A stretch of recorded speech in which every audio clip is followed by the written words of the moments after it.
keras. Jeduk. Bismillahirrahmanirrahim. Assalamualaikum warahmatullahi wabarakatuh. Selamat sore teman-teman semuanya. Terima kasih kehadiran pada sore hari ini. Sebagaimana yang sudah kami sampaikan kemarin ya, KPK melakukan kegiatan tangkap tangan di wilayah Kabupaten Labuhan Batu, Sumatera Utara. Setidaknya ada 10 orang yang ditangkap. Tentu setelah melalui proses panjang 1 kali 24 jam, KPK telah menentukan sikap dari kegiatan tangkap tangan dimaksud melalui gelar perkara expose begitu ya. Dan kemudian menetapkan beberapa pihak sebagai tersangka sekaligus juga langsung dilakukan penahanan terhadap para tersangka dimaksud. Nanti selengkapnya akan disampaikan oleh pimpinan hadir sore hari ini, Pak Nurul Gufron, akan membacakan poin secara utuh konstruksi perkara termasuk kemudian pasal-pasalnya tentu. Dan setelahnya kami akan tunjukkan barang bukti dari kegiatan tangkap tangan dimaksud. Dan setelahnya kami beri kesempatan pada teman-teman kita fokuskan pertanyaan terkait dengan penanganan perkara ini, begitu ya.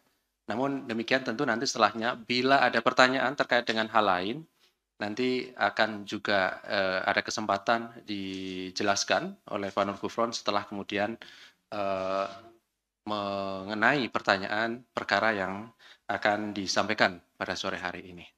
Baik, kami silakan Pak Nurul Gufron untuk membacakan beberapa poin selengkapnya dari hasil kegiatan tangkap tangan dimaksud.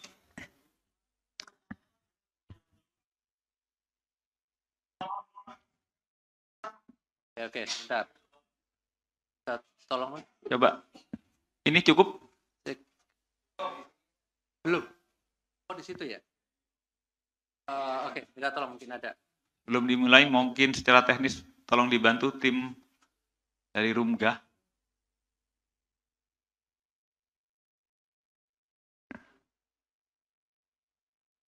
Cek.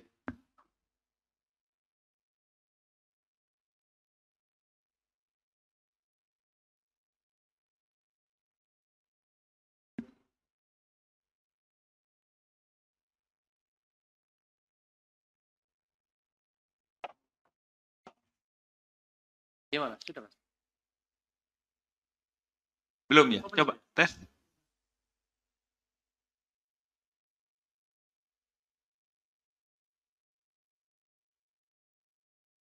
Ini jangan-jangan Mario sabotase.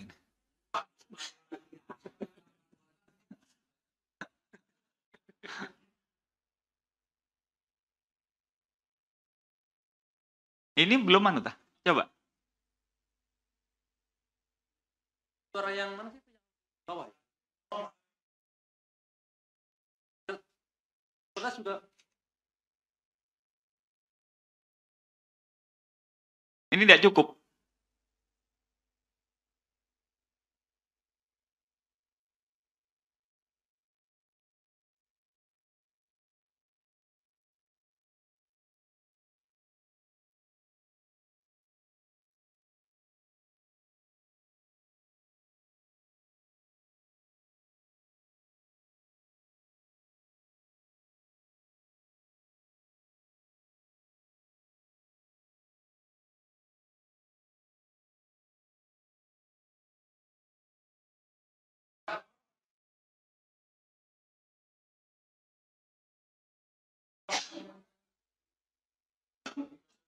Nah ya, aman ya. Oke, sip. Cek. Tes. Masuk. Oke ya, saya mulai. Bismillahirrahmanirrahim. Assalamualaikum warahmatullahi wabarakatuh. Selamat sore, salam sejahtera untuk kita semua. Om Swastiastu, Namo Buddhaya, salam kebajikan. Selamat tahun baru 2024.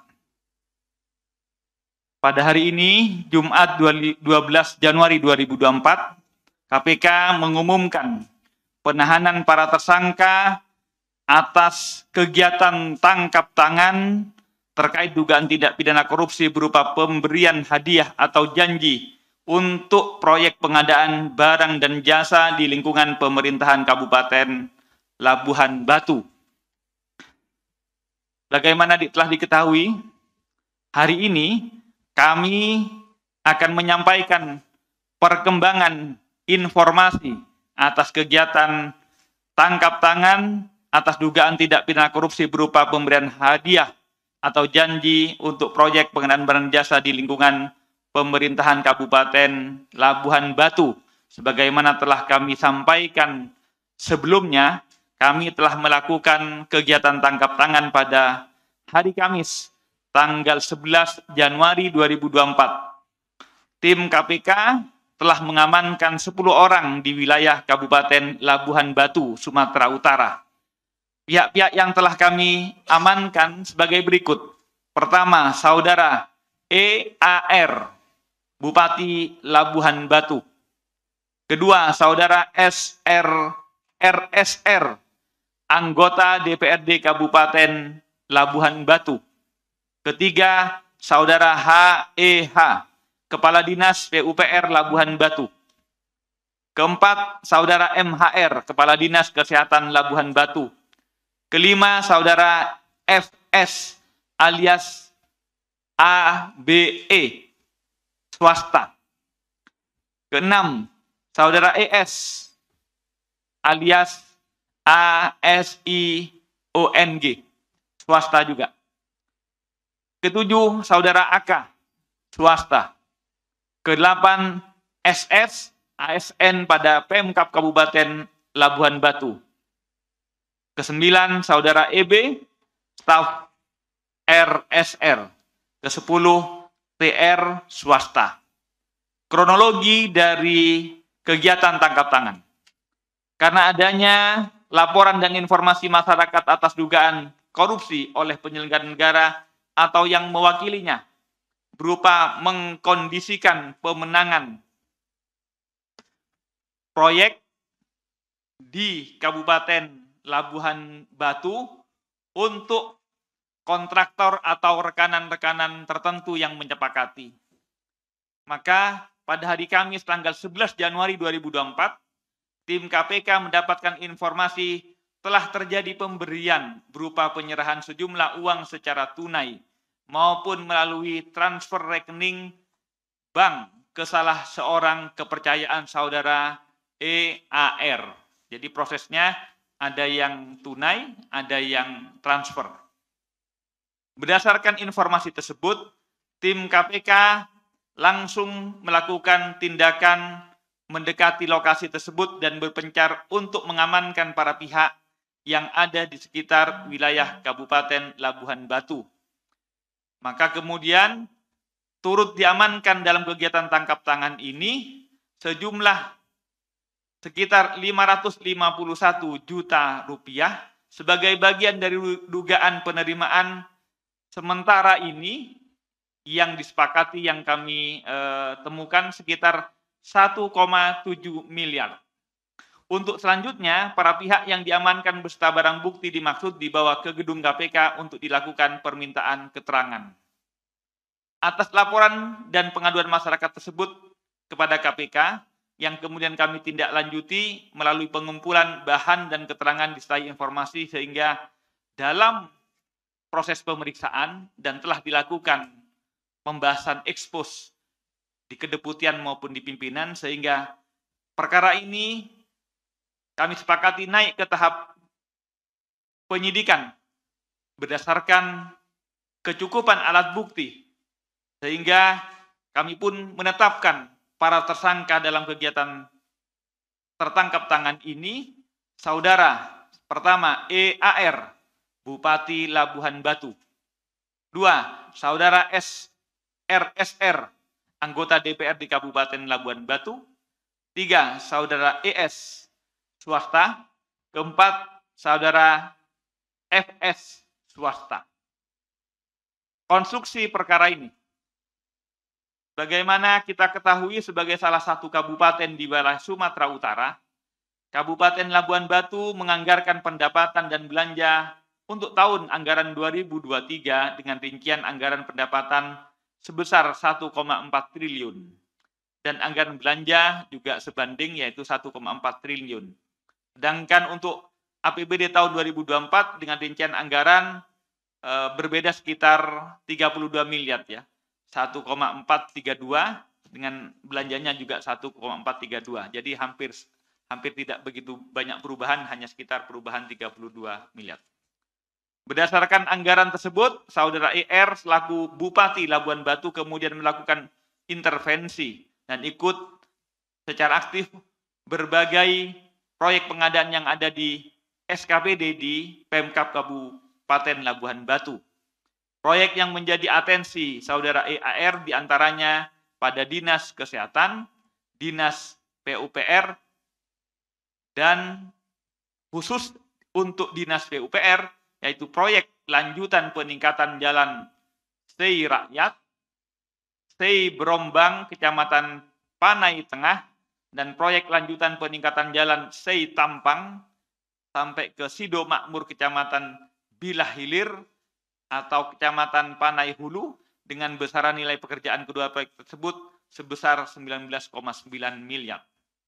Saudara SR dipilih dan ditunjuk oleh Saudara ER sebagai orang kepercayaan untuk melakukan pengaturan proyek disertai menunjuk secara sepihak siapa saja pihak kontraktor yang akan dimenangkan.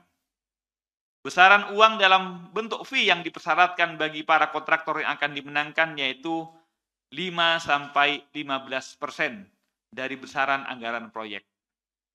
Untuk 2 proyek di Dinas PUPR dimaksud, kontraktor yang dikondisikan untuk dimenangkan sebagai pekerja atau kontraktornya yaitu Saudara FS dan Saudara ES. Pada sekitar Desember 2023, EAR melalui orang kepercayaannya yaitu Saudara RSR selanjutnya meminta agar segera disiapkan sejumlah uang yang diistilahkan kutipan atau kirahan dari para kontraktor yang telah dikondisikan untuk dimenangkan dalam beberapa proyek di Dinas PUPR. Jadi sistemnya ada yang ijon, ada yang kemudian di akhir. Penyerahan uang dari Saudara FS dan Saudara ER pada RSR kemudian dilaksanakan pada awal Januari 2024 melalui transfer rekening bank atas nama RSR dan juga melalui penyerahan tunai. Sebagai bukti permulaan, besaran uang yang diterima Saudara EAR melalui RSR sejumlah sekitar 551,5 juta sebagai satu kesatuan dari 1,7 miliar. Jadi ini uang muka saja. KPK masih akan menelusuri adanya pihak-pihak lain yang diduga juga turut memberikan sejumlah uang pada EAR melalui RAR. Selain itu, KPK terbuka untuk terus melakukan pendalaman lebih lanjut kaitan adanya dugaan korupsi lain dalam penanganan perkara ini ke depannya. Jadi, semula kasus ini berawal dari penerimaan hadiah atau suap. Tetapi suapnya dalam suap pengadaan barang dan jasa. Oleh karena itu, kami tentu kemudian akan terus mendalami dugaan-dugaan perbuatan ikutannya. Karena suap dalam PBJ tentu di dalamnya pasti ada rekayasa dalam pengadaan barang dan jasa yang memungkinkan kemudian kami masuk kepada pasal 2 dan pasal 3 dalam PBJ-nya.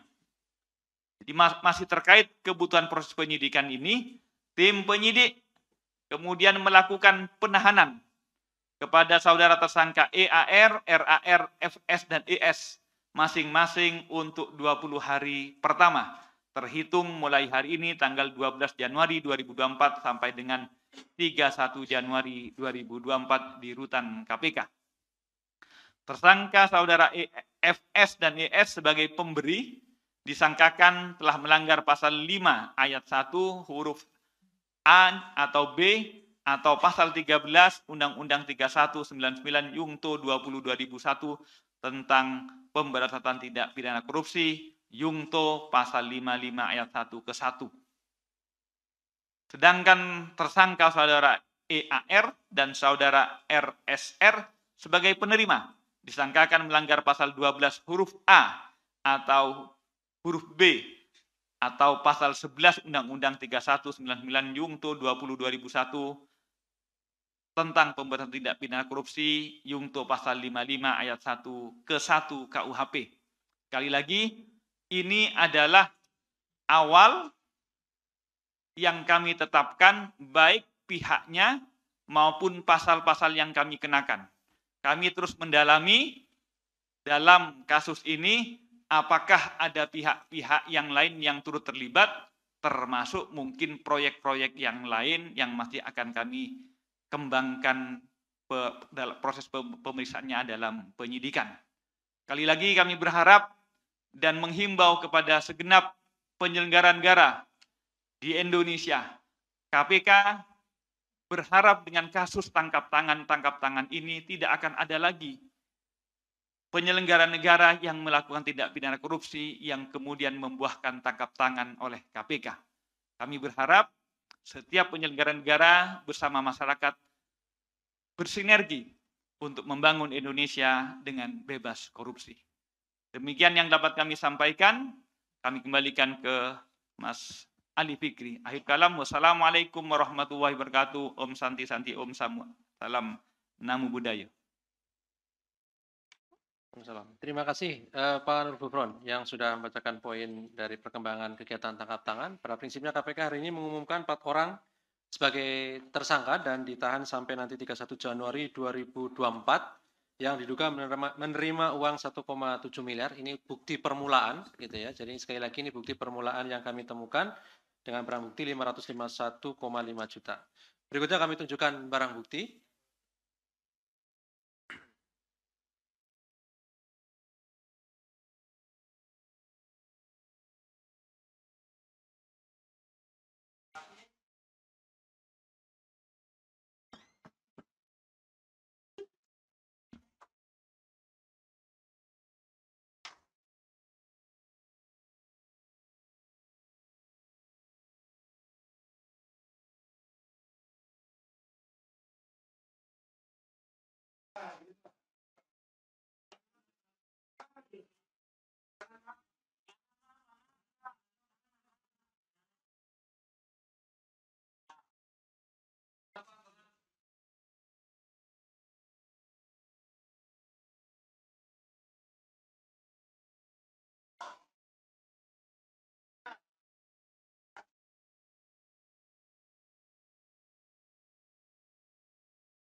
Oke, cukup ya.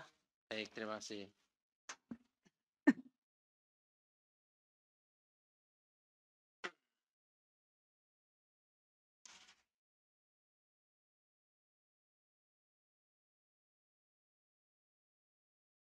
Terima kasih, Mas. Oke, silakan.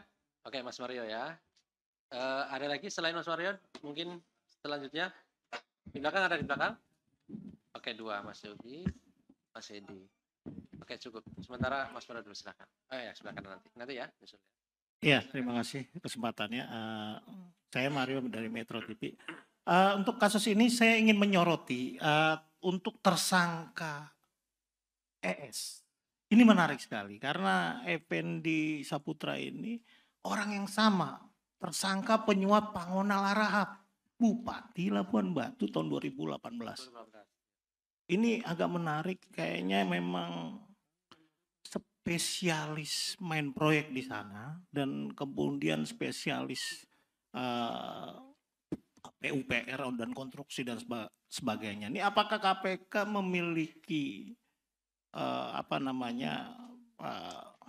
pasal-pasal lain, misalkan kalau udah 2 kali nih yang sama melakukan kejahatan sama atau 3 kali ada, misalkan dapat payung cantik gitu atau ringkok gambar ayam jago atau ini ada nggak?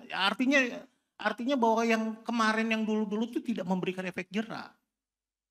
Nah, maksud saya apakah dengan ketangkap kedua kalinya ini bisa dapat medali atau penghargaan atau seperti apa agar ke depan tidak ada lagi ES yang lain gitu loh.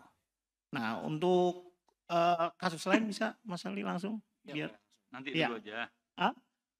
Yang ini dulu aja. Yang ini mah cuma itu doang paling, yang lain juga mau nanya apaan, nggak jelas juga. Oke, lanjut aja ya. Jawabnya nanti bisa. Lanjut sekali. Ya. Pak Gufron, ini saya mau nanya perkembangan kasus LE yang sudah pindah alam. Kira-kira ini lanjut atau gimana? Ini kan menarik juga kalau dikatakan kemarin sempat naik penyidikan uang makan minum. Nah kan repot juga, orangnya sudah ada, tidak ada, artinya tindak pidananya sudah mungkin secara KUHP KUHP ditutup ya. Nah ini bagaimana minta penjelasan sejelas-jelasnya. Terus kedua, ini terkait kasus Bupati Sorong. Ya ini kan kemarin dari paparan itu pemeriksaan sudah di sana itu berapa kali gitu, udah puluhan saksi. Nah yang belum pernah diperiksa itu dugaan keterlibatan orang BPK pusatnya. Ini kan baru Saudara Pius yang memang membawahi wilayah AKN Indonesia Timur. Yang sebelumnya memang sudah sempat diperiksa. Nah maksud saya apakah KPK tidak melihat adanya dugaan keterlibatan pusat, karena ini sudah memang perintah untuk mengkondisikan setiap kabupaten di Indonesia Timur yang kita tahu secara administrasi itu kan babak belur, belepetan atau ngaco lah, banyak kekurangannya. Apakah KPK sudah memeriksa melihat indikasi keterlibatan BPK pusat dalam hari ini, entah itu ketua BPK-nya atau deputi atau komisioner lainnya. Nah, terus untuk kasus lain satu lagi Mas Ali, untuk kasus APD itu sendiri gimana Mas Ali? Ini kan kemarin diperiksa itu salah satu petinggi keuangan BNPB, Tafib Joko kalau nggak salah, itu menyampaikan bahwa dirinya hanya memberikan penyaluran dana saja. Tetapi terkait pelaksanaan APD dengan satu set 48,8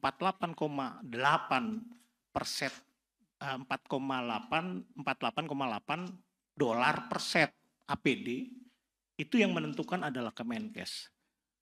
Lalu KPK kapan memprogreskan kasus ini terkait keterlibatan petinggi-petinggi Kemenkes, bahkan Menkesnya sendiri?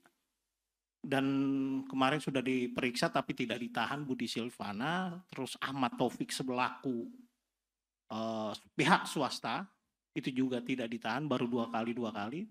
Ini kendalanya apa? Memang menunggu Pilpres selesai atau seperti apa? Terima kasih Mas Ali. Mas Wario. Oke, di belakangnya tadi Yogi ya. Yogi silakan. Ya, terima kasih Mas Ali, Pak Gufron. Saya Yogi dari Harian Kompas. Yang pertama soal OTT ini kan yang kena kan DPRD dan Bupati gitu. Apakah terindikasi uang hasil korupsinya itu untuk pemilu ini, karena kan baru awal tahun udah korupsi gitu, dan terindikasikan dari Desember ya tadi. Ya. Kemudian soal PBJ ini kan bolak-balik udah kena gitu. Nah itu mungkin ada saran nggak dari KPK untuk perbaikan ini? Oke.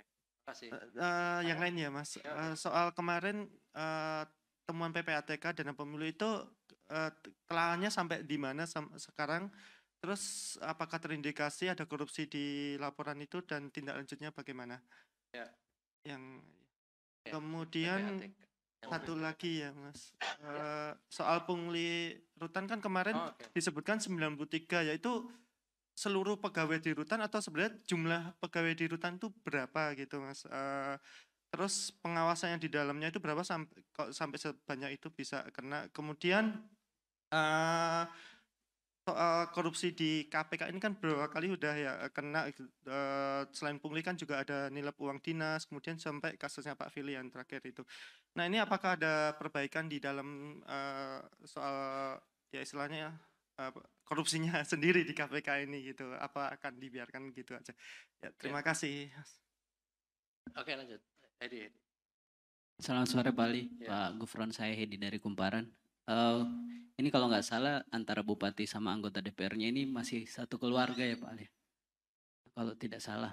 Ya masih satu keluarga. Nah apakah, dan kayaknya ini bukan kasus pertama soal satu keluarga ditangkap KPK gitu. Nah ini apakah tidak ada evaluasi gitu, maksudnya ke daerah-daerah gitu, karena kayaknya kalau korupsi antar keluarga itu kayaknya bisa dibicarakan di ruang makan gitu loh mereka. Jadinya apakah tidak ada semacam mencegah supaya tidak ada seperti yang begini-begini lagi atau enggak? Terus ini juga masih masih terkait karena beberapa kali kan ada soal bukan beberapa kali, bahkan setiap kepala daerah yang di OTT di sini itu selalu barang dan jasa gitu. Kemarin juga PPATK baru mengeluarkan data bahkan 36, ini soal proyek strategis nasional gitu. Katanya 36% itu mengalir ke ASN dan politikus. Dari KPK sendiri kan tentu orang berharap KPK mengambil andil besar soal mengawal proyek strategis nasional begitu. Kan beberapa juga biasanya ada di media sosial itu meme biasanya masa KPK bupati-bupati terus. Itu boleh, maksudnya harus kalau dia bertindak, tapi kan mestinya ada yang lebih di atasnya lagi gitu. Ini buktinya sudah ada soal temuan PPATK itu 36% diduga tindak pidana korupsi soal PSN. Terus selanjutnya yang masih pungli itu, ini sebenarnya kita beberapa kali bertanya ya, maksudnya kan ini dari September ya diungkap Dewas itu, maksudnya kesusahan atau kendalanya KPK untuk mengungkap kemudian menaikkan penyidikan itu apa sih di dalam gitu. Karena orang akan semakin mengkritik karena kok orang di luar itu bisa dengan cepat ditangani sementara di rumah sendiri susah begitu. Kan orang jadinya kalau logika sederhananya orang-orang di luar, masa di dalamnya itu kan mudah diakses entah barang buktinya kah atau apakah gitu. Nah ini kok berlarut-larut, apakah memang KPK serius atau enggak. Dan uangnya juga kan enggak sedikit, bahkan Dewas kemarin bilang yang temuan 4M itu malah lebih dari itu. Nah itu apakah KPK sudah menemukan total nilainya? Karena kalau kita nanya di Dewas biasanya diarahkannya kalau soal nilainya tanya ke KPK gitu. Terus nilainya berapa? Apakah 6M atau 7M gitu. Terima kasih Pak Ali Pak Gur. Mas Yam ya?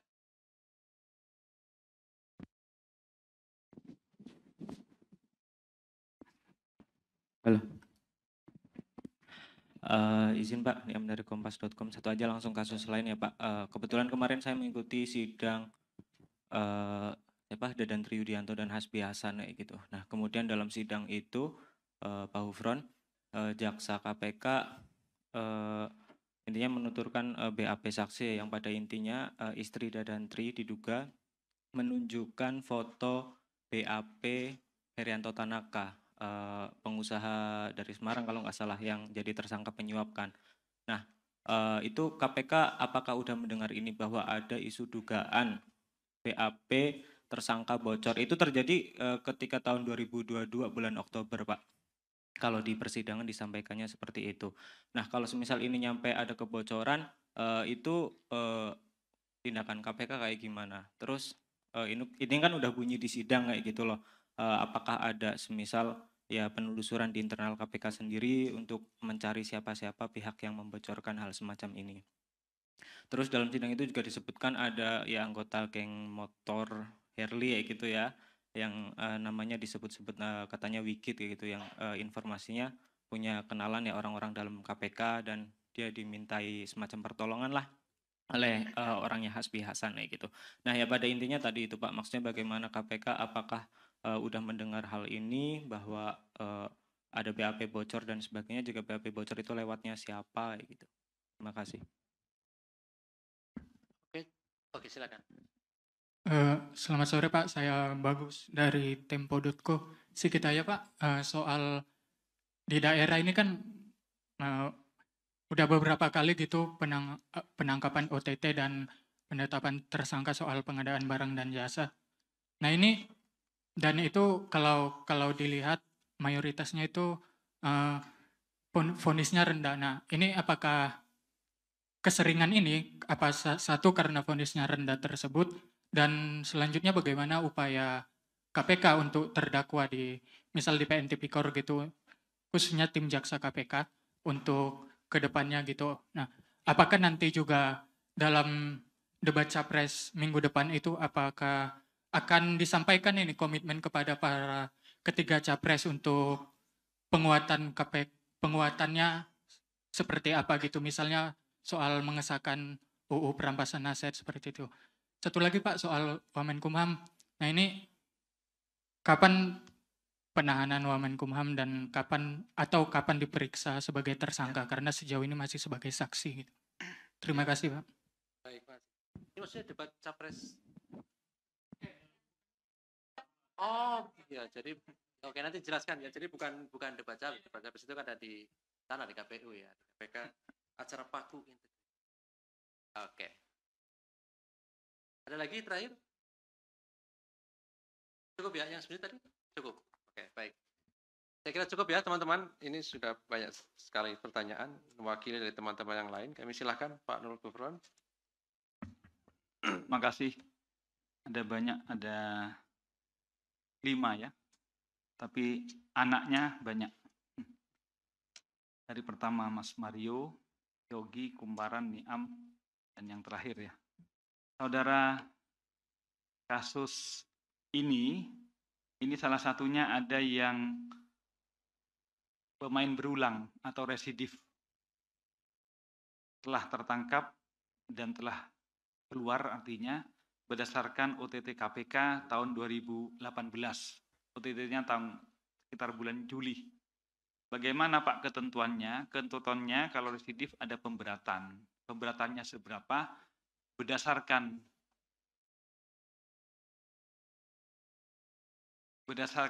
KUHP, pemberatan pidana bagi residif itu adalah 1/3.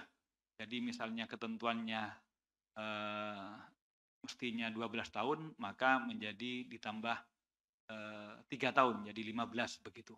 Kami memiliki pedoman penuntutan, termasuk jika residif ya. Intinya ada pemberatan ancaman pidananya dengan menambahkan 1/3.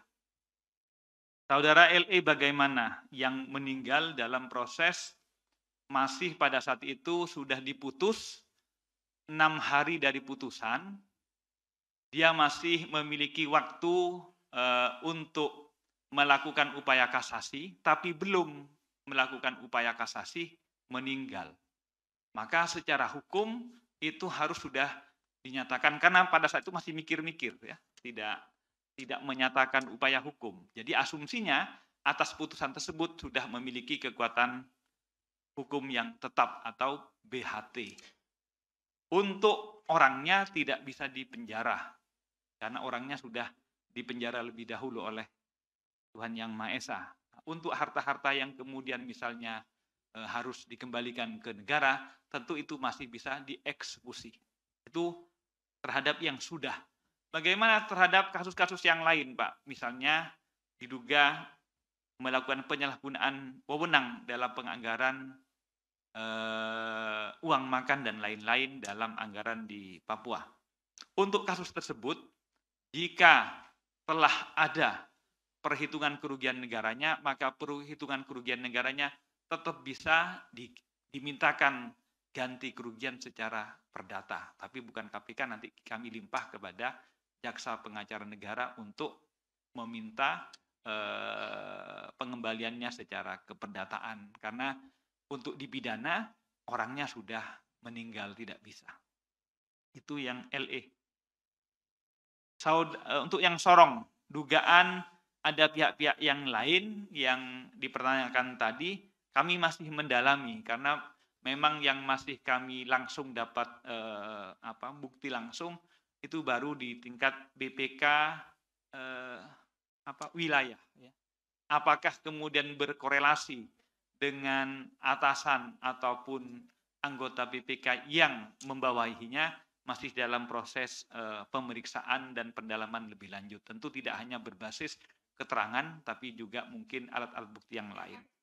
Termasuk juga yang APD, tentang siapa yang menentukan harga dan lain-lain, semuanya masih proses pemeriksaan. Pada saatnya nanti kalau sudah kami terang, tentu teman-teman Lidik dan Sidik akan menyampaikan laporannya kepada pimpinan, dan pada saatnya kalau sudah ada progresnya, tentu kami akan sampaikan kepada masyarakat dan media.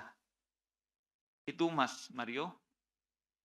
Mas Yogi, Bupati dan DPRD, apa ada indikasi untuk pemilu? KPK tentu sebagai penegak hukum tidak memikirkan dan tidak mencari tahu apakah uangnya, apakah untuk kebutuhan keluarga, apakah untuk kebutuhan perusahaan, ataukah kepentingan politik. Itu tidak kami dalami ya. Yang penting setiap orang telah melakukan tindak pidana, dalam hal ini menerima hadiah ataupun menerima suap, itu selesai, cukup memenuhi syarat untuk kami tindak lanjuti dalam proses penyidikan. Untuk apa? Kami tidak mendalaminya. Kemudian kegiatan tangkap tangan di daerah banyak PBJ melulu. Nah, ini ada beberapa pertanyaan. Memang rata-rata karena korupsi rata-rata adalah hal yang kejahatan berorientasi uang. Yang bisa diuangkan itu memang dalam dua hal. Pertama, dalam kelola kewenangan, misalnya perizinan, SDM, itu yang kemudian diperjualbelikan untuk dapat income secara ilegal. Kalau tidak menjual wewenang, maka anggarannya yang kemudian diperjualbelikan. Ini saya punya anggaran segini, proyeknya ABCD, siapa yang mau? Maka kalau yang mau, DP dulu, ijon dulu. Nanti penyelesaiannya setelah selesai pencairan. Nah, ini yang terjadi. Jadi kami memang concern di dua hal itu. Kelola kewenangan dan kelola uang. Kami melalui Korsup telah sangat intens. Jadi berbasis tindak pidana korupsi ini, kami kemudian menindaklanjuti dengan proses koordinasi dan supervisi untuk mencegah supaya tidak berulang. Kok ternyata masih berulang? Berarti artinya yang kami lakukan ya masih diterima secara administratif saja. Kadang sebuah daerah itu menerima program-program pencegahan dari KPK, nilainya secara administratif bagus-bagus sudah. Ada relatif perbaikan. Tapi dari kasus ini menunjukkan bahwa proses perbaikan sistem itu masih berjalan secara formil administratif. Tidak kemudian dilakukan dengan sebuah komitmen bahwa program pencegahan dilakukan untuk benar-benar tidak melakukan korupsi. Ini pembelajaran bagi kami, termasuk mungkin pihak-pihak yang berkepentingan lainnya. Lantas perbaikan pungli di KPK, nanti Mas Ali yang lebih tentang 93 orang, lantas ini berapa persen atau dari berapa pegawai rutan KPK, nanti saya kurang detail ya, karena ini berkaitan dengan ke-SDM-an, jumlahnya berapa, nanti Mas Ali proses perbaikan internal. Tentu sekali lagi, KPK dengan melakukan proses dua jalur ini, proses etik dan proses penegakan hukum adalah komitmen KPK untuk secara internal ingin memastikan bahwa korupsi yang pertama dan yang utama itu tidak menjalar dan masuk ke KPK.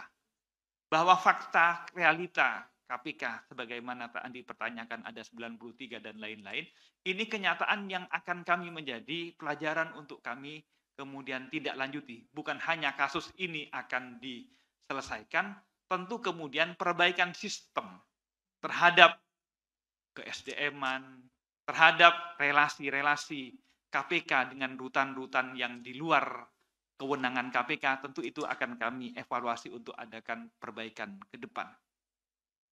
Lebih lanjut, di Kumparan, Bupati dan DPRD, ini ada keluarga dan lain-lain. Karena kalau keluarga kemudian bisa seakan-akan rapatnya bisa di rumah ataupun di ruang dapur saja. Ini juga menjadi evaluasi. Kami sesungguhnya sedang juga melakukan proses review terhadap conflict of interest. Ya. Ini sedang kami terapkan di jadi kami belajar di luar negeri tentang bagaimana menerapkan potensi-potensi conflict of interest. Pilotingnya kami lakukan di dua institusi, yaitu pertama KPK sendiri dan Mahkamah Agung. Ini kami cobakan. Kalau sukses baru nanti akan kami scaling up kepada institusi lain tentang bagaimana batasan-batasan tentang konflik of interest tersebut. Lantas sama lagi PBJ, KPK. Ini kok KPK kok hanya bupati dan bupati. Sebagaimana Anda tanyakan sebelumnya, KPK juga sedang menangani Wamenkumham, KPK juga sedang menangani BPK dan lain-lain. Itu menunjukkan bahwa yang kami tangkap, yang kami proses itu bukan hanya bupati. Jadi tinggal kemudian meng-cross check dengan pertanyaan tadi ya. Bagi KPK tidak. Ini tentang yang pungli tadi ya, bahwa seakan-akan kok lama, sementara untuk tempat lain kok begitu cepat. Sekali lagi KPK ingin memastikan, karena ini kejadian di tahun sekitar awal 2018. Ini 2024, 4 tahun yang lalu. Tentu merunut kejadian 4 tahun yang lalu, bukan hanya soal tidak ada buktinya, bukan hanya tidak ada tersangkanya, bahkan tersangkanya sudah tersebar. Kejadiannya 2018, jadi kami tarik mundur sampai akhirnya di 2018. Sementara person-personnya ada yang masih di KPK, ada yang kemudian tersebar. Ini yang mengakibatkan prosesnya kami ingin lengkapi secara lengkap. Karena kalau kemudian ini kan pasti namanya melibatkan banyak orang. Kalau satu kena, maka kalau yang lain tidak kena, pasti dia akan teriak-teriak juga. Ini yang untuk memastikan adil sesuai dengan peran masing-masing, kami perlu kemudian agak berjalan secara hati-hati.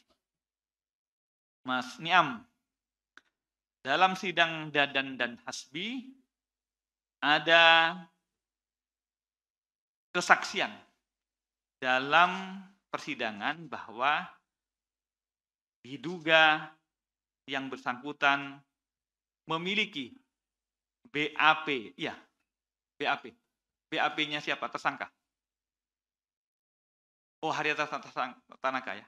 Nanti tentu sekali lagi mekanismenya setiap persidangan setelah selesai, JPU itu kemudian melaporkan bukan hanya hasil putusan, tapi temuan-temuan atau fakta-fakta yang terungkap di persidangan yang tidak ada dalam BAP, nanti tentu akan dilaporkan ke pimpinan. Dan itu nanti akan kami lakukan kajian apa yang kemudian perlu dilanjuti terhadap temuan-temuan fakta di persidangan tersebut. Termasuk juga adanya pernyataan dari geng Harley yang seakan-akan memiliki koneksi ataupun jalur kepada orang dalam yang bisa membantu. Ini juga dalam sidang ya. Oke, setiap fakta baru yang tidak ada dalam BAP dan itu ternyatakan dalam persidangan, tentu kemudian oleh JPU akan dilaporkan kepada pimpinan untuk ditindaklanjuti lebih lanjut. Misalnya ya, dalam BAP ternyata tersangkanya hanya ABC. Ternyata menurut persidangan yang dipimpin hakim menunjukkan selain ABC ada DEF gitu. Perkembangan sidang itu nanti kemudian akan disampaikan ke pimpinan dengan forumnya namanya pengembangan penuntutan. Terakhir, sama tadi tentang PBJ ya, kok sering terjadi, yaitu karena di daerah yang bisa dikorupsi di dua jalur tersebut. Jalur memperjualbelikan wewenang dan jalur memperjualbelikan keuangan daerah. Berkaitan yang terakhir Capres dan Wapres. Sekali lagi, KPK akan mengundang calon presiden dan wakil presiden sebagaimana KPK telah concern melakukan program paku integritas. Mulai kapan paku integritas telah kami lakukan? Itu sejak 2019, sejak 2000, pokoknya ada momen-momen pilkada, kami sudah datang ke sebuah daerah, dari awal sebelum jadi bupati, kami lakukan paku integritas. Untuk apa? Membekali supaya ketika jadi, itu kemudian tetap komit kepada janji-janji kampanyenya. Setelah terlantik, terpilih, kami lakukan juga program Paku Integritas di gedung C1. Begitupun momen di pemilu presiden wakil presiden ini sesungguhnya muatannya bukan mengajak capres-wapres untuk memperdebatkan tentang program pemberantasan korupsi, tapi kami hanya ingin menyampaikan peta potensi, tantangan, dan hambatan pemberantasan korupsi. Supaya apa? Supaya kemudian presiden ke depan adalah pemimpin pemberantasan korupsi Indonesia yang akan datang. Itu yang kami harapkan. Sehingga harapannya presiden itu, capres-wapresnya itu memberikan ya minimal rencana yang strategis, langkah-langkah yang operasional, yang lebih teknis dari sekedar yang telah dijanjikan pada forum-forum sebelumnya, bahwa capres dan wapres masing-masing nomor tersebut itu semuanya berkomitmen pemberantasan korupsi. Tapi yang bagaimana? Nah, kami ingin memaparkan realitanya dulu tentang SPI, tentang IPAK, tentang IPK, tentang struktur yang banyak pemberantasan korupsinya, pencegahannya. Nah, itu kemudian perlu dirijen yang memimpin Indonesia dalam pemberantasan korupsi. Karena janji-janji presiden untuk mengantarkan Indonesia adil makmur itu hanya akan tercapai kalau mereka juga komit dengan pemberantasan korupsi. Itu forum yang akan kami lakukan pada tanggal 17 Januari yang akan datang. Jadi forumnya ada dua hal sebenarnya. Bagaimana rencana strategisnya dan fakta komitmen untuk pemberantasan korupsi. Itu yang perlu kami klarifikasi. Jadi tidak ada debat ya. Saya kira itu Mas Ali yang dapat kami sampaikan. Oh iya. Terakhir, silakan. Ya.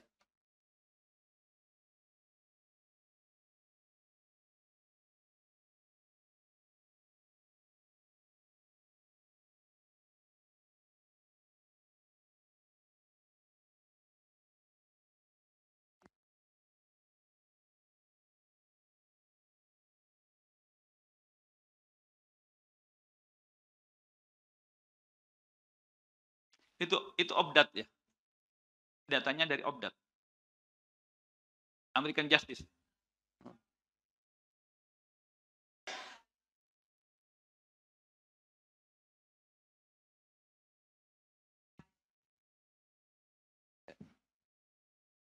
Oke, terima kasih. Jadi pertama informasi itu kami baru dengar ya. Tentu kami kemudian informasi itu karena kami juga komit dengan institusi-institusi dan penegak-penegak hukum di secara global.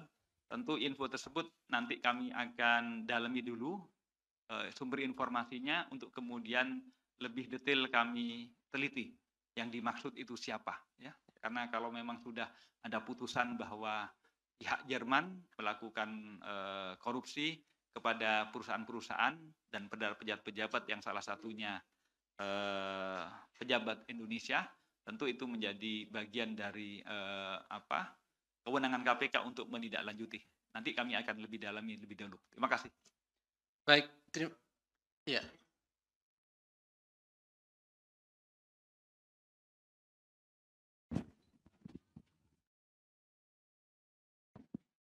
Ya. Jadi begini, berkaitan dengan transaksi mencurigakan yang disampaikan oleh PPATK ke KPK ya. Kami datanya saja ya. Yang berapa 21 itu kami belum dapat. Sebenarnya yang sudah kami dapat sesungguhnya di masa rentang periode antara Desember sampai Januari ini itu baru 2 sebenarnya. Jadi karena PPATK itu berbasis transaksi mencurigakan yang basis dugaan perbuatan kejahatannya bukan hanya korupsi, mungkin narkotika, mungkin teroris, mungkin judi, mungkin juga korupsi. Tentu mereka kemudian PPATK akan melimpahkan kepada institusi yang memiliki kewenangan untuk itu. Nah, sementara yang Anda katakan 21 ya? 21. Kami belum menerimanya. Yang kami menerima itu baru 2. Itu yang dapat kami sampaikan, sehingga kami untuk yang selebihnya tidak bisa menjelaskan. Oke, baik. Ya, sedang kami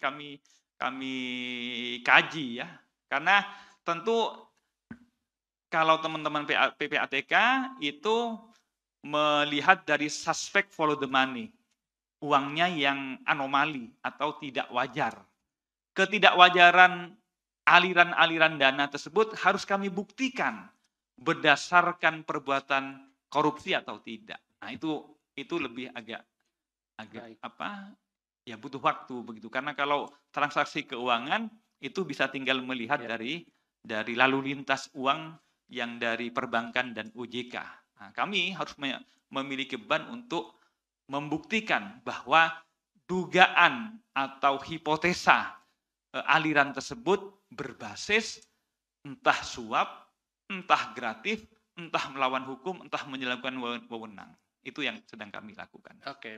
Makasih. Baik, terima kasih Pak. Ya, jadi prinsipnya tadi ya, kalau predikat crime itu kan banyak sekali Mas Yogi ya. Kewenangan KPK kan cuma 2, penyuapan dan juga korupsi, sedangkan tindak pidana asal itu puluhan, bahkan 20-an lebih ya. Dan itu bukan menjadi kewenangan KPK. Tapi saya kira apapun yang disampaikan oleh PPATK tentu kami kaji ke arah sana yang menjadi kewenangan KPK saja gitu. Apakah ada atau tidak kan gitu ya. Baik, tadi terkait dengan rutan gitu ya. Tadi juga sudah disampaikan itu kan butuh waktu karena ini kan kejadiannya tidak hanya kemudian di tahun 2020 sampai 2023, tapi memang indikasinya kan sudah lama di 2018. Oleh karena itu komitmen kami KPK untuk menjaga marwah kelembagaan inilah justru kemudian kami ingin menuntaskan gitu ya. Dan perlu teman-teman tahu ya, jadi ada 3 hal yang berbeda. Yang pertama adalah etik. Etik itu adalah dewas, itu kita tidak berbicara mengenai pidana gitu. Pertanyaannya di luar kan kok tidak dilakukan pidana, sedang proses kan gitu ya. Penyelidikan. Kemarin sudah disampaikan Pak Alex juga ada 190 orang yang sudah diperiksa ya sebagai yang dimintai keterangan dalam proses penyelidikan, dan bahkan kami juga sudah menerima beberapa pengembalian uang itu sampai 270-an juta lebih gitu Pak yang kemudian diterima gitu ya. Artinya ini kami ingin tuntaskan. Baru yang ketiga kemudian ada disiplin pegawai gitu. Nah, itu yang membedakan antara KPK dengan di lembaga lain. Kita secara paralel dilakukan etiknya, kemudian disiplinnya, dan juga pidananya. Ini secara paralel. Jadi tentunya tadi sudah dijelaskan butuh waktu mengingat tempusnya juga kita coba tarik yang dugaannya justru jauh-jauh waktu sejak bahkan 2018 tadi sudah dijelaskan Pak Front. Itu ya, saya kira itu sudah clear.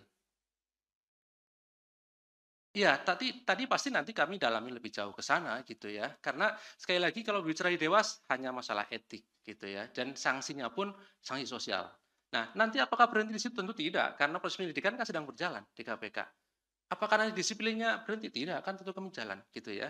Karena etik itu 93 itu belum tentu juga semuanya turut menerima gitu ya. Bahkan kemudian secara berjenjang. Maka kemudian standar etiknya lebih tinggi di KPK, atasan langsung ya ketika tidak melakukan pengawasan bisa kena etik. Apakah itu bisa dipidana? Kan belum tentu, kan begitu ya. Jadi itu yang membedakan. Kalau sudah dipidana pasti kena etik, tapi kalau kena etik belum tentu kemudian bisa masuk di ranah pidana. Tapi sekali lagi yang perlu digarisbawahi, KPK tidak berhenti hanya di persoalan etik, tapi pidana dan juga disiplinnya. Gitu ya. Oke. Saya kira clear ya.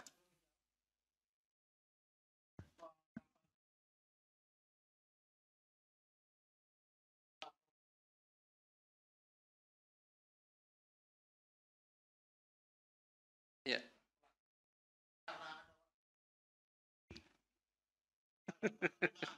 Iya. Ini Mas Mario. Tadi sudah jelaskan sebenarnya ya. Memang dia begini. Memang nanti kalau kita sebutannya itu kan residivis tadi sudah jelas ya, yang berulang begitu. Tapi kan Mas Mario juga saya yakin sangat paham ya. Sebagai pemberi itu kan maksimal dihukum 5 tahun ya pemberi suap. Tapi Tadi juga sudah didiskusikan persoalan ini, tentu ini menjadi catatan tersendiri bagaimana kemudian ke depan dalam penyelesaiannya pada tingkat persidangan begitu ya. Itu Mas Mario ya.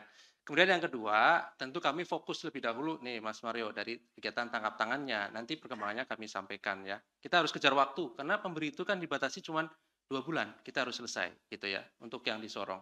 Nah, oleh karena itu tentu nanti ke depan kami dalami juga di penerimaannya. Sekarang kita fokus di pemberinya. Kan sudah selesai ya, nanti tinggal masuk pada proses penuntutan, Mas Mario ya. Oke, saya kira cukup teman-teman. Cukup. Terima kasih karena ini sudah maghrib, waktunya juga sangat terbatas. Terima kasih kehadiran pada sore hari ini. Terima kasih Pak Nurul Gufron. Kami akhiri. Assalamualaikum warahmatullahi wabarakatuh. Nanti tahanan.